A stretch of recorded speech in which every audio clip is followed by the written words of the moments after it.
NEET தேர்வு இல்லாத மருத்துவத்துறை சார்ந்த படிப்புகளுக்கு Vinayaka mission school of allied health sciences, Chennai, Salem, Pondicherry. தொகுதி பங்கீடு தொடர்பாக நிர்வாகிகளிடம் கருத்து கேட்கிறார் கமல்ஹாசன். தொடர்பான கூடுதல் விவரங்களை செய்தியாளர் ரமேஷ் வழங்க கேட்கலாம். ரமேஷ், வணக்கம். விவரங்களை பதிவு பண்ணலாம். ரமேஷ், மக்கள் நீதி மய்யம் நிர்வாகிகளிடம் இமெயில் மூலமாக கமலஹாசன் கருத்துக்களை கேட்டு வருவதாக தகவல் கிடைக்கப்பட்டிருக்கு.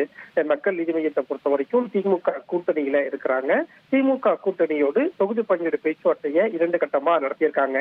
ஆனா திமுக தரப்புல இருந்து மக்கள் நீதி மய்யம் கட்சிக்கு 2 தொகுதிகள் ஒதுக்க முன்வருவதாகவும், அந்த 2 இடங்கள்லையுமே திமுகவின் சின்னமான உதயசூரியன் சின்னத்துல போட்டியிட மக்கள் நீதி மையத்தை வலியுறுத்துவதா ஒரு தகவல் கிடைக்கப்பட்டிருக்கிறது.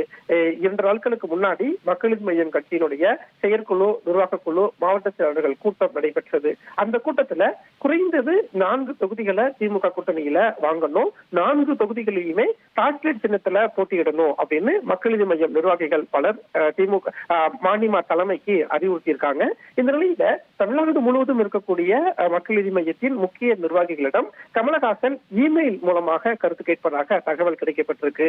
ஒவ்வொரு நிர்வாகிகளின் கருத்தை பொறுத்து அதற்கு அடுத்தபடியாக திமுகவோடு ஒரு பேச்சுவார்த்தையை நடத்தி டார்கெட் சின்னத்தில் போட்டியிடுவது குறித்தும் தொகுதிகளை கேட்டு பெறுவது குறித்தும் முடிவு செய்வார் அப்படின்னு மக்கள் நீதி மையம் வட்டாரத்திலிருந்து நமக்கு தகவல் கிடைக்கிறது. விவரங்களுக்கு நன்றி ரமேஷ். நீட் தேர்வு இல்லாத மருத்துவத்துறை சார்ந்த படிப்புகளுக்கு Vinayaka mission school of allied health sciences, Chennai, Salem, Pondicherry.